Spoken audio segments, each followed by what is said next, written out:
Hi, and thank you for listening to Dream 10X Radio, where we interview people attempting to live extraordinary lives. Our twofold purpose is to both direct and inspire people bold enough to do the same. Dream 10X.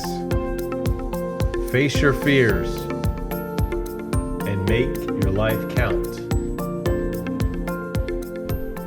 So let me start out by reading a paragraph from the book called The 10X Rule by Grant Cardone. I read this book in a day and really enjoyed it. And this one, page 179, this paragraph really stood out to me in the context of our new burgeoning podcast called Dream 10X Podcast.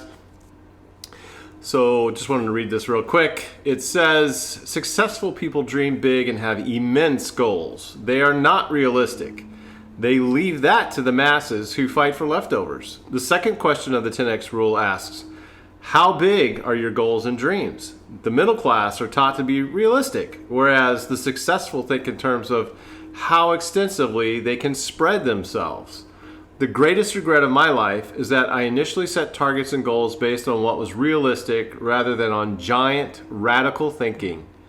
Big think changes the world. I'll say that again. Big think changes the world. It is what makes Facebook, Twitter, Google, or whatever's coming next. Realistic thinking, small goals, and trivial dreams simply won't provide you with any motivation, and they'll land you smack dab in the middle, competing with the masses. Dream big, go big, and then figure out how to go bigger than that. Read everything you can about great people and great companies' accomplishments. Surround yourself with everything you can that inspires you to think big, act big, and reach your full potential.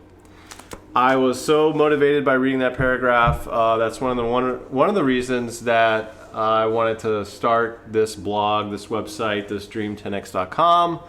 Website, podcast, etc., and basically wanted to create a creative outlet whereby we would share our experiences, knowledge, information, whatever we could gain from talking to other people who are out there trying to break out of mediocrity, break out of being amongst the masses and doing something superior, something superb, something excellent with their life. And just try to latch on to those experiences and suck the marrow out of their lives, as it were, and bring it into our own, or, learn from their experiences, bring it into our own experience as we try to do something great in our lives as well. So that's my perspective on dream10x.com. A little bit of my perspective. I'm interested to hear a little bit of Dr. Capel's perspective. Well, eventually I want to actually write a paper about this. A paper? A paper. So I'm a fresh doctor. We're still wet behind the ears a little bit. That's why I love you. And so I do want to, this is a study I kind of want to explore a little bit. And with that, my main research question is, whether and how big dreams have a positive impact on a person's life, and what are the factors that actually play a role. So kind of different aspects I'm looking at are positivity, resiliency, mindfulness, and so I'm really curious to see where this goes. Me too. I have been a dreamer since I was a kid, and I guess I have felt a little bit out of place a lot of times in many aspects of life, from school to social circles to whatever. I felt a little bit strange because I have been prone to dream, whereas dream about what could be, dream about the future. I've always been into like technology and computers and robotics, and as a kid I was always begging my dad to help me build a robot, or and we did. We built a paper mache robot one time when I was really young, and had an erector set that I used to help manufacture that. What's an erector set? It was a she's raising her eyebrows as she asked that. It was a toy it was a set that came in a metal box that was a bunch of metal pieces of metal with holes in it, with different like L frames and flat pieces of metal and lots of screws and bolts and motors and stuff. And you could screw the metal together and you could put motors on it, and you could plug the motors in and they could like rotate and move other pieces of metal. And so I used that cool. to help build the robot. That's very cool. Yeah, it was awesome. I love that thing. It was a metal box. It looked like a big long lunch box, and it was just full of metal and bolts and all kinds of fun gadgets. Build whatever you wanted to build. And you could build whatever your imagination wanted to do. Yeah, so I use that thing a lot. So yeah, I was constantly, I mean, space was a huge fantasy of mine, one day of going to space, and that lived with me all the way up to high school. And my dreams of going to space led me to apply to the Air Force Academy to be a pilot. Didn't get into the Air Force Academy. Didn't quite have the grades and the backing, the congressional backing for that. But that pushed me in a certain direction, which definitely impacted my life at the time. I ended up going to the Citadel, which is another military college, and studied Air Force ROTC for 4 years. So I didn't realize you did ROTC there. Everybody had to do ROTC. Yeah. Oh, okay. So it wasn't a choice. It was part of the curriculum. Yeah, mine was Air Force. And then when I got there, I'm like, I don't know. I'm not sure if this is what I'm cut out for. I don't know if I want to sign my life away to the government for the next 48 years or whatever. So, but anyway, that definitely impacted me ending up at the Citadel. And the Citadel was overall a great experience. There was a lot of bad experiences there, but overall it was a really good experience. Did you choose it because you didn't get into the Air Force Academy? I did. Yeah, it was actually I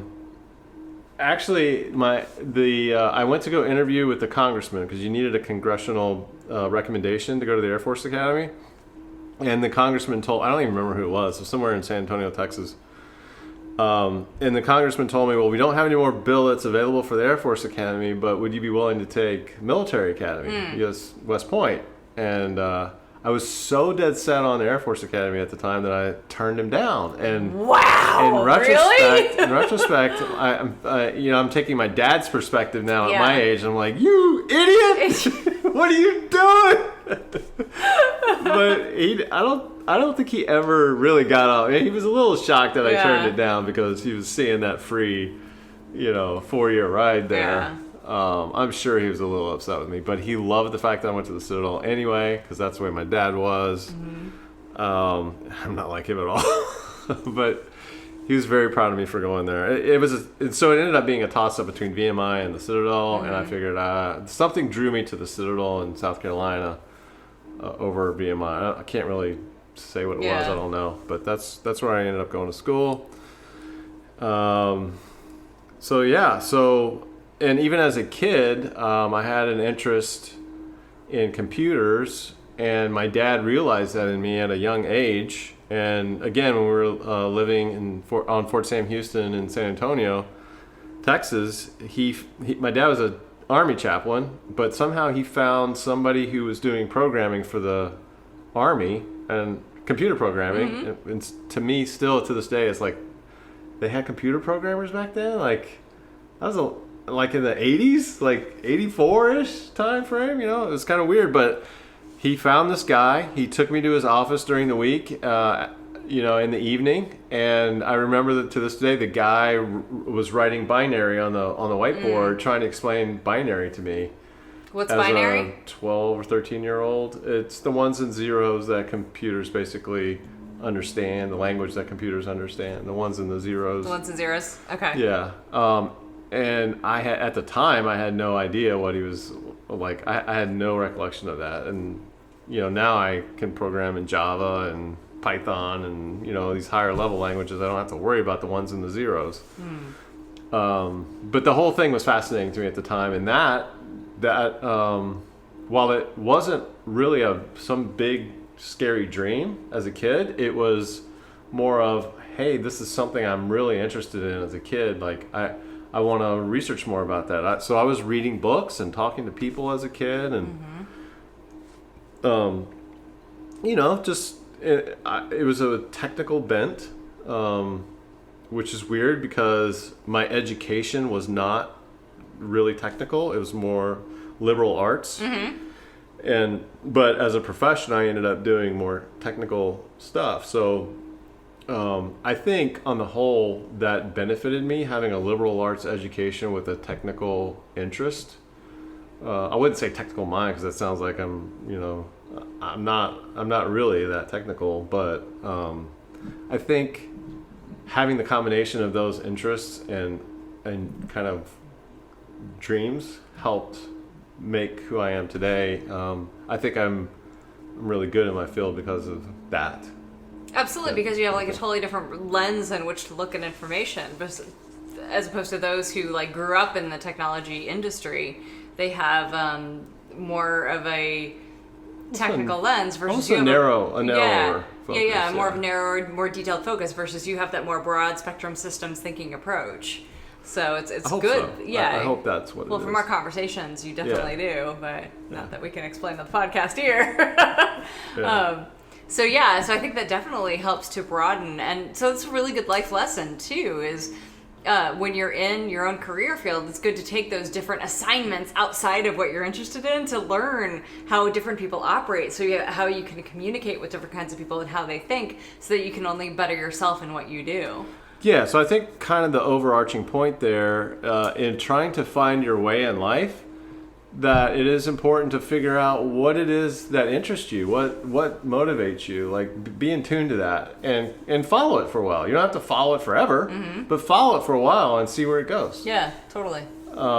So these are like little tactical things you can do to improve your life and kind of figure out what to do in your life as a young kid. Kind of follow your heart, I guess. There's a lot of talk out there that, well, you should only do what you're really interested in, or what your passion is and what your love is. And I think there's some truth to that, but I think in terms of finding real wealth in life, that may not necessarily be true. Like sometimes you just have to you have to grind it out.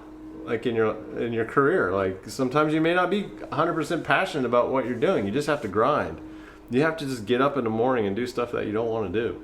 Or what about those people who don't even know what their passion is? Like, how do you explore that and find out what your passion is? Well, so that's part of why I want to talk about this, because I think my kids struggle with that a lot. Like they don't, from what I'm gathering from talking to them, they don't really know what their passion is. Yeah. And maybe not even, let's not use passion. I think passion implies that, I just love doing something and that's what I'm going to do. I don't know that anybody's really passionate about working for somebody else, regardless of what it is. Personally, I don't think that's the case. I mean, you correct me if you disagree. Oh, no. So I'm looking at some of the people that I work with and some of the people in learning and development, because I'm in learning and development. And a lot of the people that I've worked with or currently work with love learning and development. They love what they do. Even though they work for somebody else. 100%. Because it's not about working for somebody else. It's about getting in front of a group of amazing people and helping them achieve more and helping them achieve greatness. Or my coaches. So the coaches that I work with, they love coaching because it gives them such energy to help others and find that passion. So it's definitely, and I would say passion and use that word strongly because that's what gets them up every day. I'm getting up to coach somebody else, and that is amazing for me. So yeah, it's definitely, and maybe it's just our career field, but I think it's not necessarily for everybody working for somebody else. It's getting up in the morning and loving what you do and how you do it. I don't have that. I mean, I don't either. I really enjoy programming and I really enjoy creating software from scratch. Yeah. I love creating software that people use. But I mean, I don't have that passion that you just described there. So yeah, I don't either. So but I that's see why it every day, that's so why it's I'm interesting. That's why I'm like, if I were to counsel my kids, I'd be like, don't put too much weight on finding something that you're passionate about. Put more weight on finding something that pays you a lot of money and that you can pay the bills. If you're going to work for somebody else, make sure that you can make a lot of money and pay the bills and save enough for figuring out financial freedom. That's, to me, that's what it's all about. Like, if you're going to have to work for somebody else, you know, Well, I would you kind gotta of you gotta be argue that willing that's to your passion. dig the ditches, huh? I would kind of argue that that's your passion. The financial freedom, finding financial That's freedom. the why is- you're willing to put yourself through exactly. the grind. Yeah. So that's yeah. that's your passion. Is getting to your freedom. Okay. All right. I could see that angle. Yeah. Yeah. So, but beyond that, beyond finding something that keeps you motivated and keeps you mentally engaged to make money, Yeah. what are some things that inspire you to move your life to a different direction, to change your life? What are some of your big life dreams? Me in general? Yeah, you. No, you specifically. Me. Oh. What do you mean, you in general? So just this is hard for me in a lot of ways because I'm used to being facilitator, coach, whatever, all the things that I do. So talking about myself has always been a challenge. Ironically, because I talk all the freaking time. No, you don't. You're an introvert like me. Okay, that's true. Well, when I was growing up, I grew up with my parents and Gilbert and Sullivan and opera, and my dad has an amazing voice. It was never trained, just phenomenal, and our family spontaneously burst into song at every possible moment, because that's just kind of how we roll. But I really wanted The Von Trapp family? Yeah, pretty much. And my parents went skiing actually at the Von Trapp house. And way back in the day. Where is that? Austria or Switzerland? Neither. It's in America now. Huh? It's in the U.S. Like the Okay. person, the Maria Von Trapp, Yeah, like the she came real to America. person. Yeah. And so they had a chalet, and I forget which state it's in. So that's really embarrassing. But my parents went there. Colorado or Wyoming or something? I think it's north and the East Coast. Oh. Yeah. Oh, really? Yeah. Totally making that up, but I'm pretty sure it's on the East Coast. And so my parents went skiing there, and that's when my mom fell off the cliff. Oh. So my mom skied off a Sing cliff. Mills are alive, I am dead. Yeah, and this is the old school where you like have straps on your skis. And so she went off the cliff. She's hanging upside down by her strap, looking down a cliff. From a tree? From a tree. And they were able to rescue her, thankfully, because I wouldn't be alive. And then she was in a cast from her hip all the way down to her ankle the whole rest of the time. And of course, Dad went skiing, and Mom would hang out in this bed and breakfast that Maria Von Trapp ran. And Maria Von Trapp yelled at my dad for leaving her, which is hilarious to me whenever I watch Sunday Do you Music. remember this? No, I wasn't alive. Oh, okay. Yeah, Okay. I wasn't even a gleam yet. Okay. Karen Because, wasn't wow, alive either. to know Maria Von Trapp would be... Right? Did they get her autograph or anything? No, but Mom always says, she yelled at your father. She yelled at your father. And, Maria yeah. Von Trapp is like the nanny, right? In the Yeah, Hills Are the Alive? Julie Andrews. Julie Andrews. Yeah. Oh my gosh. Yeah. So it's That's crazy. pretty cool. So Von Trapp family aside, yes, we spontaneously burst into song. And so what does that have to do with my original question of dreams? Dream 10X, yeah. So I wanted to be an opera singer, and that was my whole goal in life, is to be an opera singer. And it's all because of Maria Von Trapp. Clearly. So there's probably no connection at all. It's just kind of a fun no sidebar. idea about this, but Really? this is an interesting story. Yeah, we have lots of.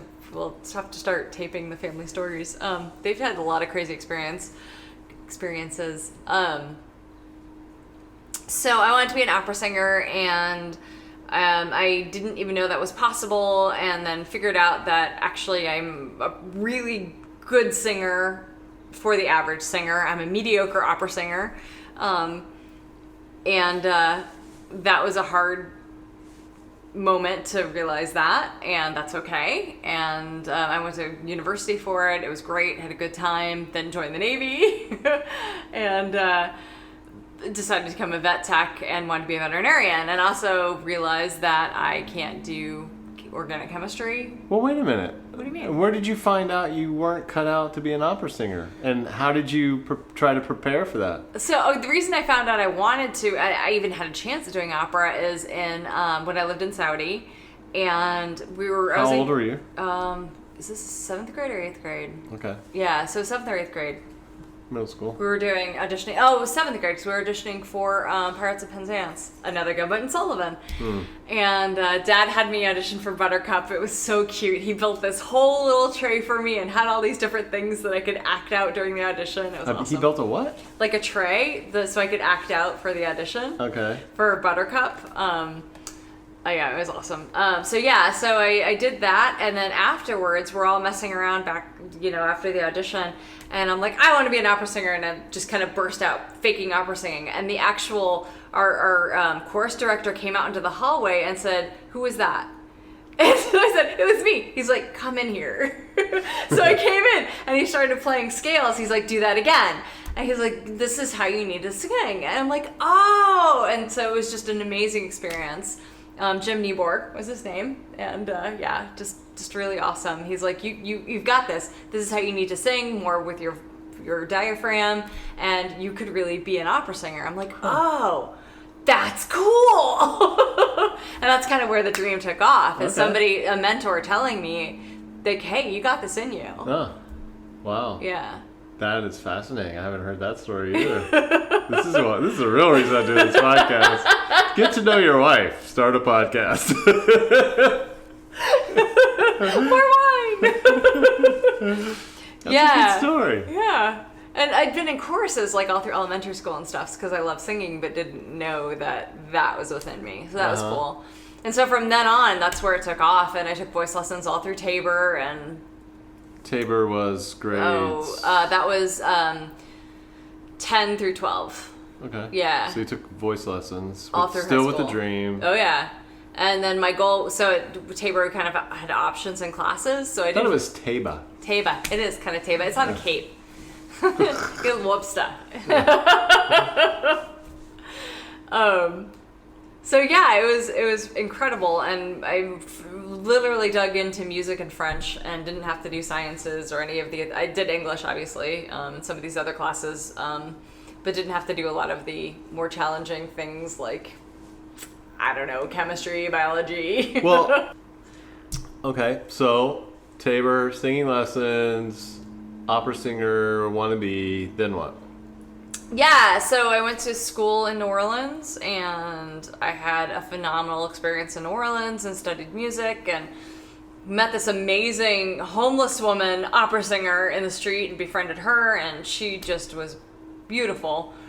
And New Orleans is an awesome place to cut your teeth on music. Oh my God. The music there, you took me there when we first met. Yeah. And I was absolutely blown away by the quality of music in the street. Yeah. Like, I'd never heard music so good. So, yeah, go ahead. Sorry. Oh, no. Interrupt No, like that. that's That is perfect. a great Yeah. place to become a musician. Absolutely. And I really guess get the Nashville is experience. similar. I've never been to Nashville, but New Orleans, holy cow. Yeah. Like, talent, unbelievable talent. Like, And it's heavenly. everywhere. Heavenly talent. Like, unbelievable. Yeah. Yeah, and why Yeah. is that? And are people drawn to that city, or do they grow up in it? Is it cultural? Yeah, I don't know. know. Man. I don't know. I was totally shocked. I'm like, what the heck? I had no idea. Yeah. So when I was in the Navy, that's one of the reasons I wanted to go to Italy. So I was stationed in Puerto Rico, and they said, we have orders to Italy, and we're going to send you to Naples. I'm like, yes!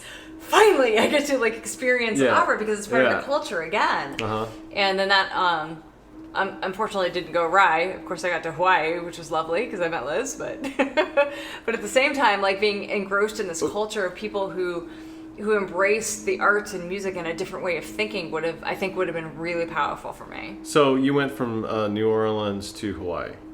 Oh, I'm so sorry. I totally. So I went from New Orleans, and then ended up dropping out of college for some reasons, and lived with my sister in Chicago, and then ended up joining the Navy. Okay. And ironically, or coincidentally, actually more realistically, like you, I had somebody who I met in Hawaii in 8th grade when we were visiting there. And he was the head of the Naval Academy, and he was going to write me a recommendation for the Naval Academy. No kidding. I didn't know this either. Yeah. And I'm Were like, you thinking of applying? oh yeah. I had no idea. Yeah. And then I totally changed my mind. And I'm like, no, this isn't, the military is not for me. I need to really focus in on That was music. probably a good decision. Right? And then I joined the Navy later. What the heck? So I dove into music, and my parents were like, really? Really? You had like an in, right? The head of the Naval Academy wanted you there, and you said no? So they still like, give me a lot of crap for that decition. But Okay. I still think it was the right decision. Yeah, I'm with you on that. Sort of. What do you do? Yeah. Stupid kids. Right? Yes. But it would not have been a good decision for me. The Navy was not a good decision for me for a lot of reasons, but it was for a lot of reasons too. So fast forward to the point where you realize opera singing might not have been happening for you. So that was in school when I went down to New Orleans, when I realized that. Oh, that's where you... Yeah, that's where I realized that I'm an average. I was really good at Tabor. I was really good in the small pool. I'm a great singer, but when I get down to like the pool of people who actually make it in the real world, I'm very mediocre. Where was this environment that you learned that? In New Orleans. I know environment. In school? In school, yeah. Just so from other students who were there. From teachers. From what, they told you that? Or they told you weren't good enough? Oh, yeah. And so that was enough to break you? It was.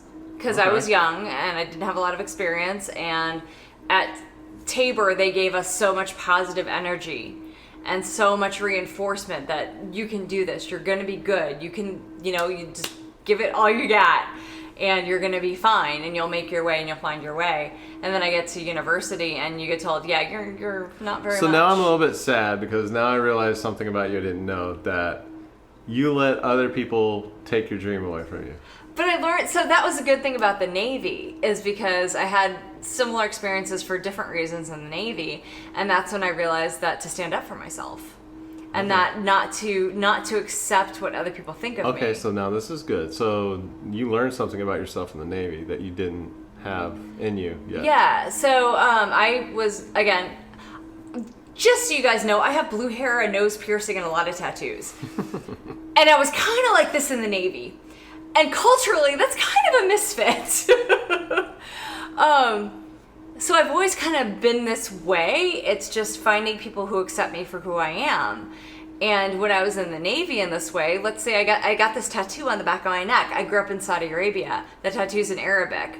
My direct supervisor told me that I was a piece of crap for getting this tattoo because he could not read it. It was unacceptable because he could not read it. It was not in English. Again, I grew up in Saudi Arabia around a myriad of other cultures and experiences and people, and for somebody to tell me they don't understand something, so I'm dumb, wow. So that was very powerful for me to realize that I am not like a lot of other people. Okay. And then I had a different person in the chain of command, speaking of discussion today, who literally called me into his office every day to tell me what a piece of shit sailor I was. And I cried because I was so mad, and I was an E4 and could not do a damn thing about it.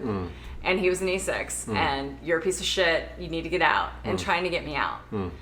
And then I went to Hawaii, and it was a whole different experience. Like, the people there were really nice, very helpful and supportive. How long did that last? 3 years.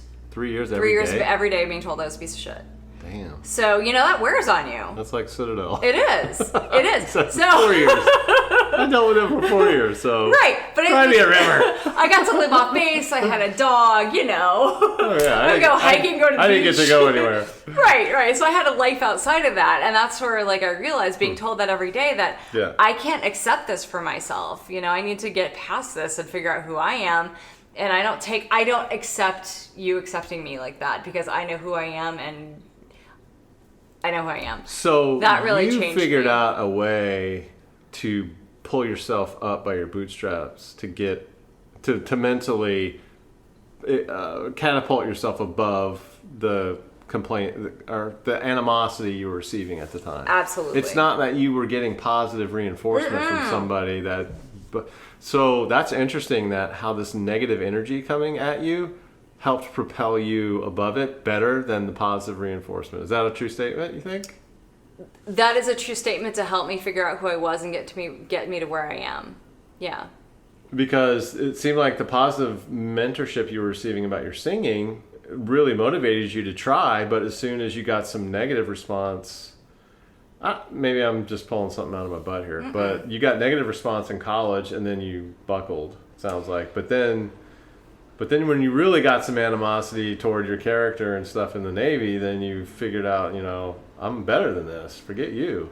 And then I don't have to listen to this shit. Absolutely. And that was interesting because after the Navy, I went back into getting a double major in biology and music because I wanted to be a vet tech and I wanted to go back to singing. And we had to do in music performance where you get up on stage and sing in front of all the professors and they grade you. And that was terrifying, given these past experiences.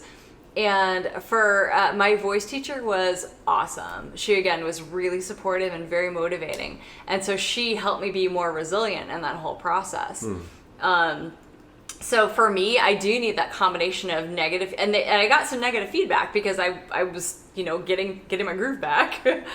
So that negative feedback was okay because I got the positive, okay, this is how we're going to fix it and move you forward. So it's definitely that mentorship was very powerful for me to get the both. So there's no age. There's really no age limit on becoming an opera singer. There isn't. So why haven't you pursued it after you became more into a fullness, a better awareness of who you are and what you were capable of post Navy? Right, because now I have 1,000 other interests and being a life changes. It is. Interests change. So I love singing, and actually I auditioned recently for a virtual Gilbert and Sullivan show because it's COVID time right now, and so it was literally like I saw the audition and was like, nah, I'm not going to do this. And then one day when James was you were at work, I'm like, you know what?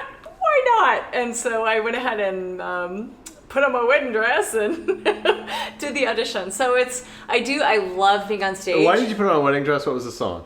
It's Not Getting Married Today. So funny. Wishful thinking, I guess. Maybe. No, you're the best decision I ever made. Well, with that, I realized about myself too. I love singing. I love being on stage. It's a lot of fun and it's so motivating for me. And at the same time, it's not my entire life and my entire world. And for performers like that, it has to be your entire world. And I have more things I want to do.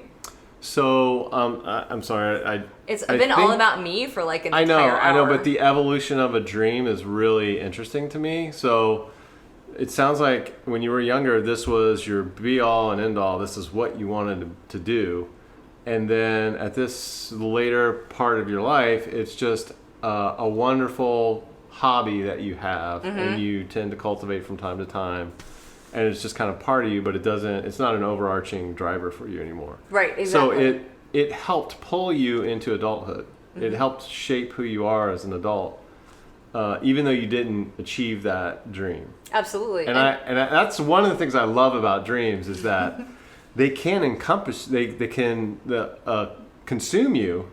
Like you have to, once they latch onto you, like I'm speaking from personal experience, once a dream latches onto you, they consume you. You become obsessed with achieving that dream, maybe for a while, not forever, and maybe you'll get lucky enough or the stars align and you actually reach that dream, but at a minimum it changes who you are and it becomes part of you and you're better. You're a better person because of it. That's so true. Yeah. So that's one of the things I love about having these big dreams. I think it's such a powerful concept. Well, tell us about your rowing experience and how that changed you. So one of my dreams, and it's very similar to how you got started with music and followed a very similar path. So there's a lot of repeating patterns, I think, in dreams, just between the two of us. Yeah. And that's why I'd love to talk to other people and see if they've had similar experiences. But so I rowed in college at the Citadel, and a team. Yes, it was a rowing team. It was a club, so we were not very good. we were the earliest hackers there ever was. Like, we just get out there and just flail around, but. Citadel guys are a bunch of, we're gonna just pull real hard. We don't need any form or anything. And we ended up winning a few races that way, just yanking on the oar real hard. No real form or anything. No technique. But anyway, so I just loved hanging out with the team. A small group of guys, really enjoyed everything. Really enjoyed the races and trying to meet chicks on the weekends and stuff like that at different rowing clubs and coxswains and stuff like that. Always fun. So at the end of my senior year, we had this coach that I absolutely loved. He was, I don't remember his name. I don't remember where he came from. He was from the Northeast somewhere. He knew how to row really well. But not only that, he had a poetic flair about him. And so poetry, he would talk about poetry and relate it to the motion of rowing. And we were like, this is a military school, right? You shouldn't really be so artistic about this stuff with us. But he really embedded in me, a certain love for the sport. And so anyway, senior year, we're all gathered around him. He's like saying his goodbyes, so it was the last time we were ever going to see him and stuff, and he's just kind of asking what's next for us and whatever. And I was just kind of joking. I was like, you know what? Maybe I'll shoot for the Olympics. He's like, you should, So there was that little spark. That's all it was. It was just like a little flippant conversation. Hey, I'll never see you again.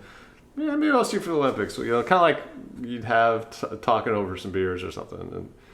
And so all of a sudden, boom, I had this thorn in my brain, like, that's a possibility. That's something I could do with my life, where I could potentially make a mark on the world with some skills that I'm working on, and I could make better, and I could make a mark on the world with that. So anyway, seed planted. Ended up going to graduate school, still pondering the idea. We had I was in Germany at the time, going to graduate school. There was an electronic rowing machine in the gym there, and so I'd always sit on that. And it was always, it was one of those big screens things where you would race other people.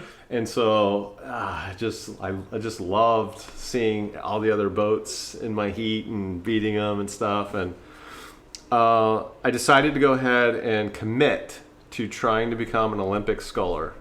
For 1996 Olympics. I ended up going to the 1992 Olympics in Barcelona as a spectator, and I had no money. I was a student, and I slept in the train station in Barcelona. Just had no money for a hotel and any of that, and I missed the rowing events because I was stuck in the train station and couldn't get out to the rowing venue. And I just saw some water polo and a little bit of Chinese women's basketball. Tickets nobody wanted.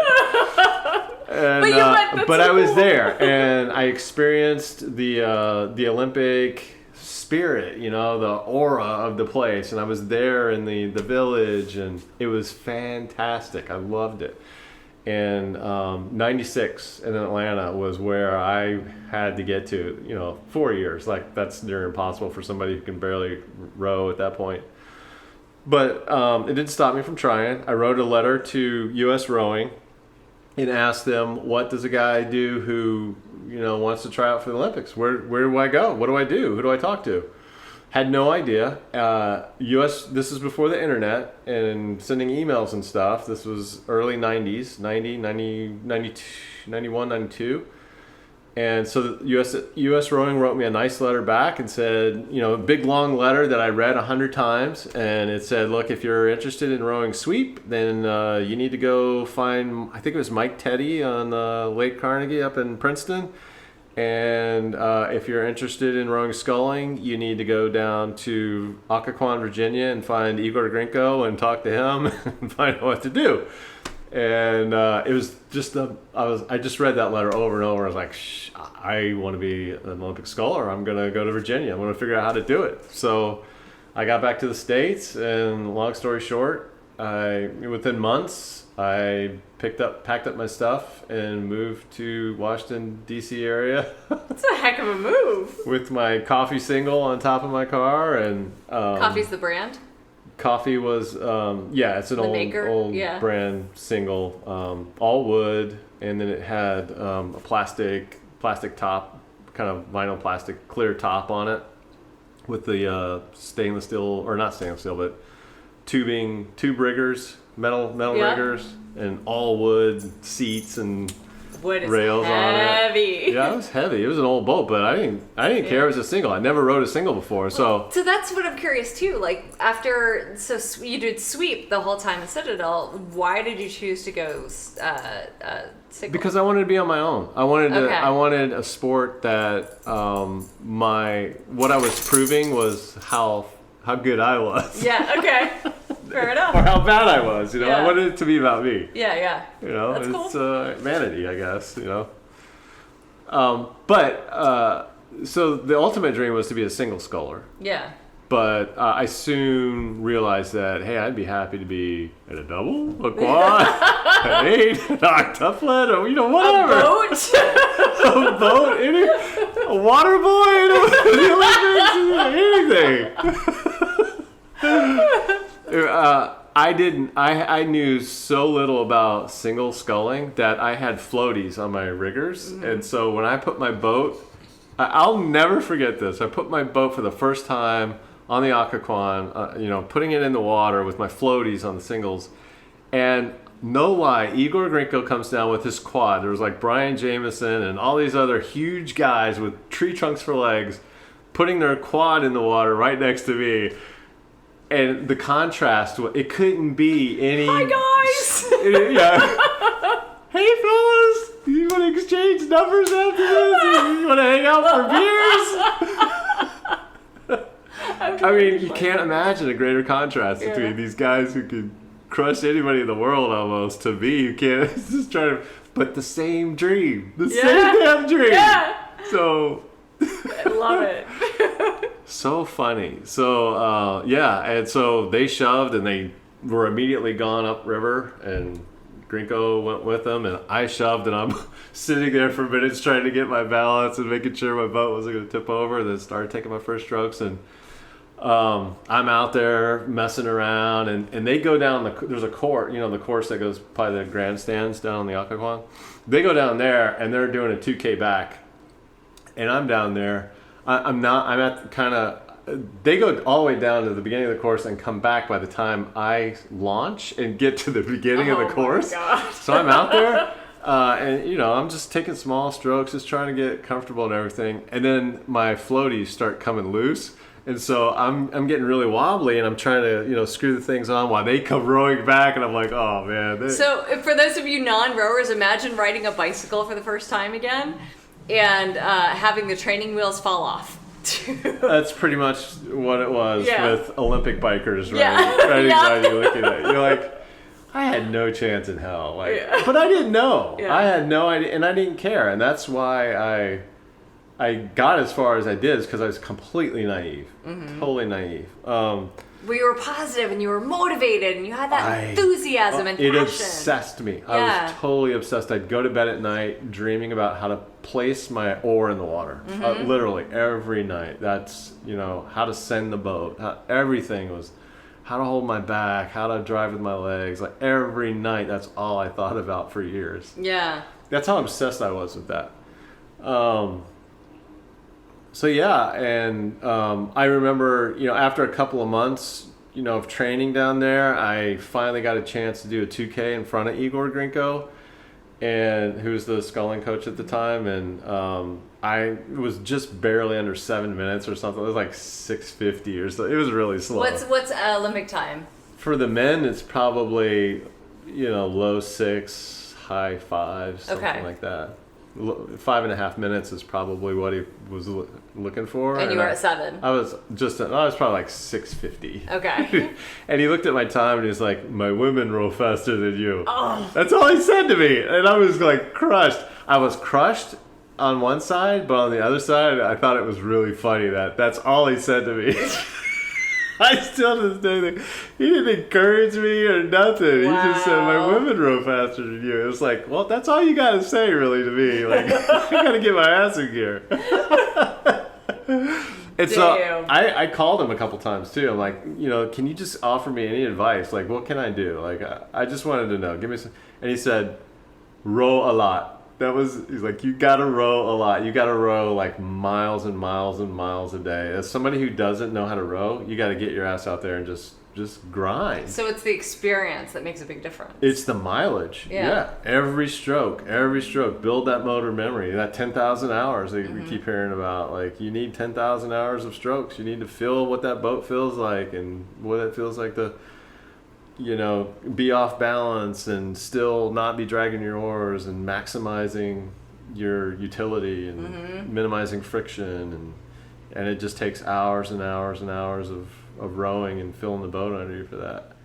And I was kind of shocked by that. I was like, really? Just you don't even need instruction. You just need to be out there rowing. Nobody needs to be telling you anything. You just need to row miles and miles and miles and miles. And then the fine tuning will come into play after that. Like, if you've got the talent to compete at that level. But so a lot of things happened in my life to where I ultimately had to give up the dream. Having kids and just a bunch of different factors. But again, that dream that obsessed me became something that definitely changed who I was, impacted my life, made me a healthier man, helped me meet my wife, helped me meet a lot of friends along the way. I mean, just incalculable positive benefits from that dream, even though I didn't even really come close to becoming an Olympic sculler.